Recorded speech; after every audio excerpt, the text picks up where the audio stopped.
घडवतात.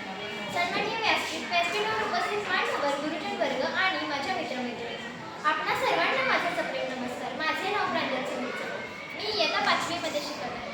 मी आज अशा एका महान व्यक्तीबद्दल बोलणार आहे ज्यांच्यामुळे आपल्या जीवनाला अर्थ, दिशा आणि यश मिळते.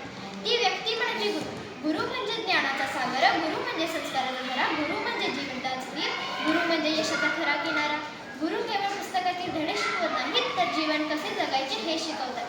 आपल्या चुका सुधारतात, आत्मविश्वास वाढवतात व स्वप्नांना पंख देतात. अक्षराचे दान देणारे गुरु, स्वप्नांना पंख देणारे गुरु, हात धरून चालायला शिकवणारे गुरु, आयुष्यभर साथ देणारे गुरु. आपल्या भारतीय संस्कृतीत गुरुचे स्थान सर्वोच्च मानले गेले आहे. कारण देव आपल्याला जन्म देतो, पण गुरु आपल्याला घडवतात. आई वडील म्हणजे आपल्या जीवनातील पहिले गुरु. म्हणजे आई देते जन्म, वडील देतात आधार, पण गुरु देतात जीवनाला सुंदर आकार.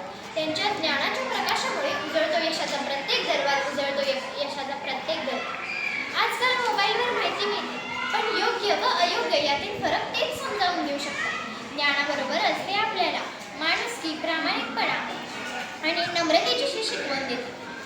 गुरु आज गुरु नसते तर ज्ञान नसते, ज्ञान नसते तर यश नसते, यश नसते तर स्वप्न नसते, आणि स्वप्न नसते तर जीवन सुंदर नसते. या काही ओळी मी गुरुंच्या चरणी अर्पण करू इच्छिते. गुरु म्हणजे सूर्य तेजाचा, गुरु म्हणजे चंद्र शीतलतेचा, गुरु म्हणजे सागर ज्ञानाचा, गुरु म्हणजे आधार जीवनाचा. नमन त्या गुरुचरणांना ज्यांनी आम्हास घडविले, अज्ञानाच्या अंधारातून ज्ञानाच्या प्रकाशात आणले. गुरूंचे ऋण फेडणे अशक्य, हा मान सदैव उंच राहो. त्यांच्या आशीर्वादाने प्रत्येक विद्यार्थ्याच्या जीवनात यशाचा सूर्य उगवो. याच भावनेने मी माझे भाषण संपवते. गुरूंचा मान ठेवूया, ज्ञानदीप सदैव पेटवूया व त्यांच्या आशीर्वादाने भारत उज्ज्वल